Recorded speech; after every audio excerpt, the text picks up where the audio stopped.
Bom dia, boa tarde, boa noite. Eu sou o professor Daniel Linhares, mas pode me chamar só de Daniel ou só de professor, como preferir. Seja muito bem-vindo ao meu canal. Eu sou professor de inglês e francês desde 2015 e meu objetivo aqui é fazer com que você alcance a fluência sem sair de casa. Na aula de hoje, vamos fazer uma pequena revisão sobre os principais tempos verbais do passado no inglês, que são o simple past, o passado sem have, e o present perfect, que é o passado com have, tá? Já tem 3 aulas sobre isso no canal. Pausa, dá uma olhada lá se você ainda não viu, para não ficar nenhuma dúvida e não chegar aqui e confundir ainda mais com o que você de repente ainda não trabalhou o suficiente. O primeiro erro é justamente tentar traduzir tempo verbal. Isso não funciona. Você comunica a ideia de um jeito em inglês e de outro jeito em português. Não adianta traduzir, não adianta tentar encontrar o equivalente perfeito 100% das vezes, porque não é assim que funciona. Então, quando que a gente usa o simple past mesmo, o quando é importante para a sua história. O quando é relevante para a sua história. Você sabe de quando você está falando, certo? E aí você usa o simple past, o passado sem have. Já o present perfect, o passado com have, você usa quando o quando não é importante. Você está mais interessado na experiência, no resultado, no conhecimento que aquela experiência te dá. Ou você quer dizer que algo começou no passado e ainda é verdade. E ainda é verdade. Os equivalentes são diferentes para o português. O simple past pode ter 2 equivalentes no português, enquanto que o present perfect também. Então, olha só, 2 do inglês são 4 do português. Não dá para traduzir sem saber o contexto, sem saber a história inteira, sem saber a frase inteira. Vai ficar mais claro com um exemplo. Primeiro no presente, sem muita dificuldade. I read a book a week. I read a book a week. Então, uma verdade, um fato. Faço isso sempre com essa frequência. Eu leio um livro por semana. Sem muito segredo. Quando a gente passa para o passado, a escrita é a mesma, mas a pronúncia muda. Ó. I read, I read. E aí, a interpretação para o português vai depender do que vem depois da frase.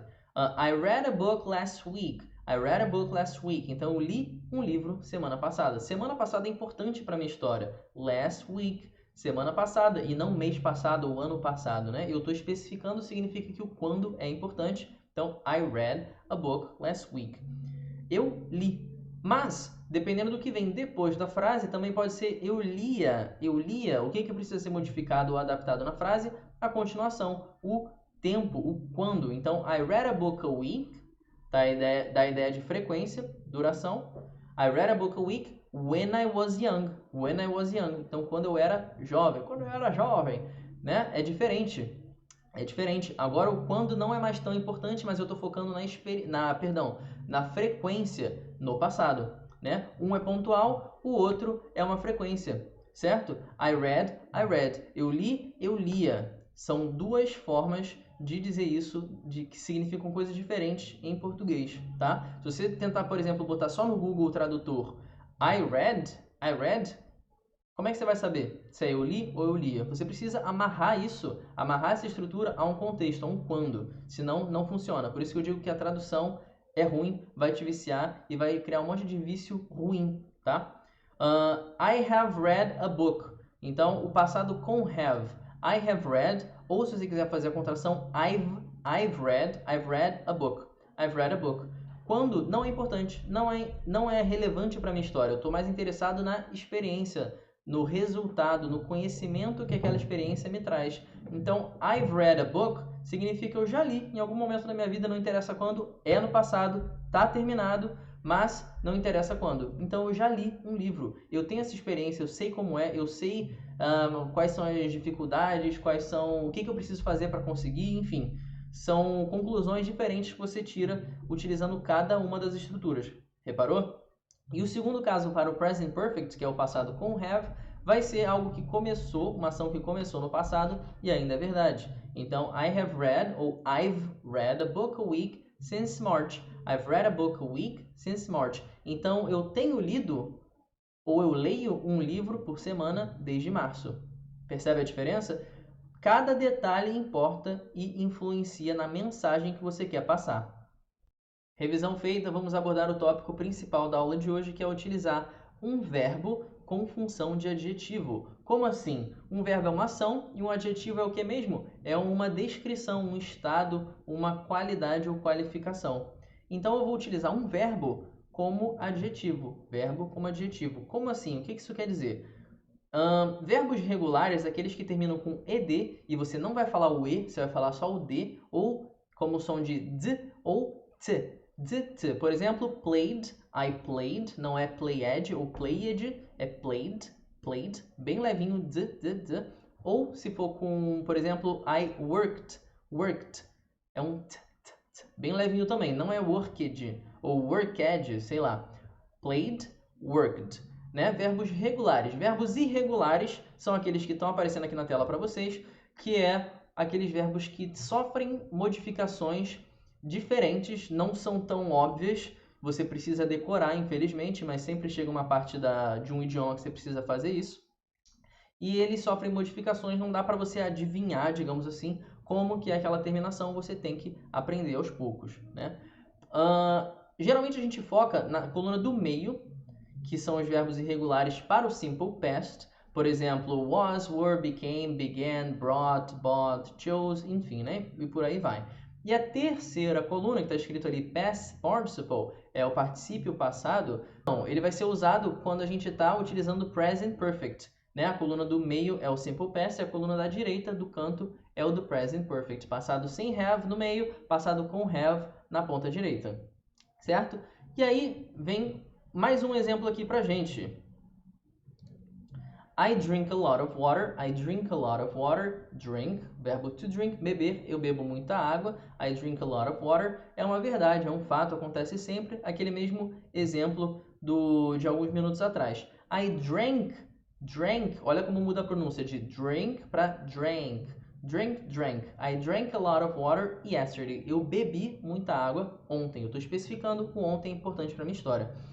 I drank a lot of water in 2015. Eu bebi ou eu bebia muita água em 2015. Não é mais verdade, né? Como 2015 é um ano, dá para entender que em 2015 eu bebia muito. Não necessariamente eu bebi uma vez só em 2015, entendeu? Como o contexto importa. Então, drank, que é o past simple ou simple past, o passado simples, o passado sem have, que o quando é importante, e o terceiro exemplo, que é a coluna da direita, ali o past participle, eu vou usar com o verbo to have como auxiliar. I have drunk a lot of water. I have drunk, mudou a pronúncia de novo. Drink, drank, drunk. 3 pronúncias. E agora, quando eu estou dizendo o passado com have, vai ser esse drunk, certo? I have drunk, ou I've drunk, fazendo a contração, a lot of water, com aquela ideia de eu já bebi muita água na minha vida, né? I've drunk a lot of water. Claro que os exemplos às vezes limitam um pouco limitam como a gente pode interpretar o tempo verbal ou o verbo, né? Mas vamos fazer um esforcinho aqui. I've drunk a lot of water também poderia ser desde que eu cheguei, né? Tá refletindo até agora, no momento do agora, eu bebi muita água, tá? E o segundo caso, I have drunk a lot of water since I got here, que aí especifica explicitamente isso que eu acabei de falar. Desde que eu cheguei aqui, eu bebi muita água. Então, em português não faz muito sentido pensar, desde que eu cheguei eu tenho bebido muita água. A gente fala eu bebi, que parece o presente. I drink. Tá vendo como dá um nó na cabeça tentando ficar explicando isso, passando de uma para outra? Então, em português, a gente fala só eu bebi desde que eu cheguei. Mas em inglês isso está errado. É I have drunk. I've drunk a lot of water since I got here. Desde que eu cheguei aqui, eu bebi muita água.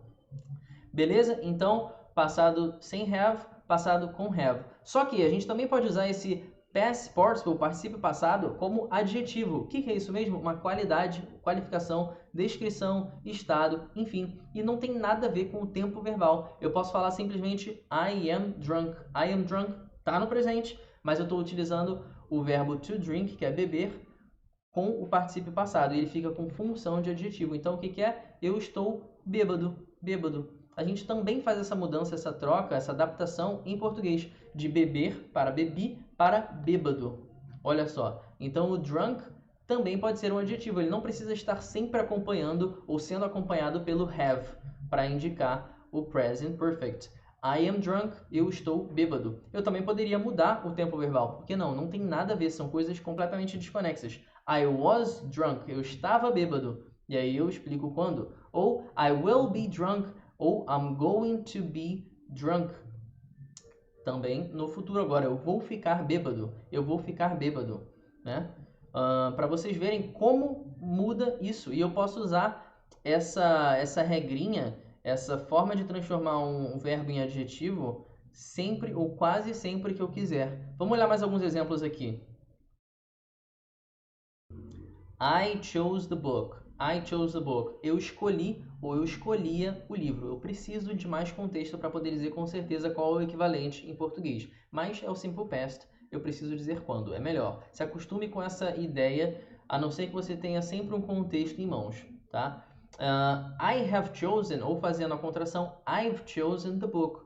Significa que o quando não é importante, mas você está mais focado no resultado, na experiência, no fato de que você escolheu, não interessa quando. Né? Poderia ser você escolheu e não outra pessoa, poderia ser com essa ideia, ou simplesmente que aconteceu muito recentemente. Aconteceu agora e o reflexo ainda está acontecendo. Por exemplo, né? Você está numa livraria e você fala, I've chosen the book. E aí você está com o livro na mão, assim. Esse é o contexto, né? Como que a gente usa esse chosen agora como adjetivo? Ainda com exemplos parecidos. The chosen book is perfect. The chosen book is perfect. Então, o livro escolhido é perfeito. O livro escolhido. Eu estou dando uma qualidade, uma descrição para o livro escolhido. O livro escolhido é perfeito. Tá vendo? O chosen é o particípio passado, mas o tempo verbal da frase é no presente. O livro escolhido é perfeito. Reparou?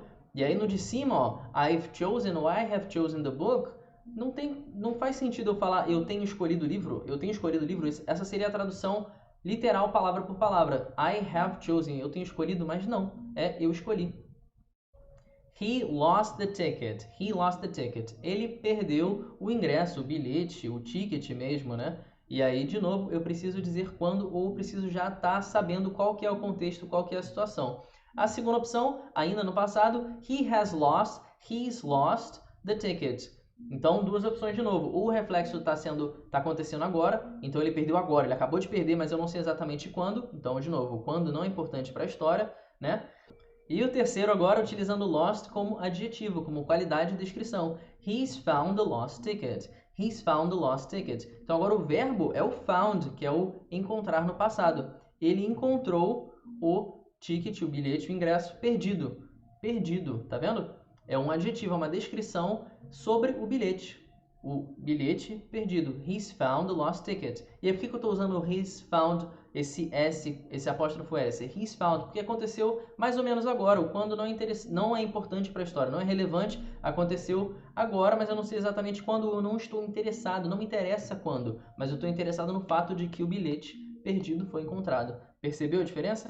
Essa regrinha pode ser utilizada para quase qualquer verbo, só que você precisa trabalhar um pouquinho mais porque nem sempre ela é tão óbvia, né? Eu peguei alguns exemplos que são muito parecidos em português, mas isso é um hábito muito comum em inglês de transformar verbos em outros, ou usar verbos com outras funções nas frases. Por isso que eu digo que é uma língua muito prática, mas ao mesmo tempo ela pode confundir um pouco se você estiver tentando, se você ainda tiver com esse mindset de tentar traduzir tudo, tá? Então tenta entender que infelizmente ou felizmente, as línguas têm estruturas diferentes por causa da forma que elas se desenvolveram, tá? Tenta entender a frase em vez de traduzir. Cria esse hábito que eu tenho certeza que você vai melhorar e vai evoluir muito mais rápido, tá? Acho que por hoje é só. Não esqueça de praticar, tá? Você ter entendido o que eu falei não significa que você aprendeu. Para você internalizar tudo isso, você precisa aplicar na sua vida com experiências próprias. Fazer exercício, falar em voz alta, escrever, tirar as dúvidas, você com certeza vai esbarrar em algumas dificuldades e é trabalhando elas ou trabalhando-as, que a gente não fala assim, você evolui e melhora, tá bom? Me segue nas redes sociais, Instagram, Facebook, enfim, qualquer dúvida pode falar comigo, pode comentar aqui embaixo. Espero que tenham curtido e até a próxima.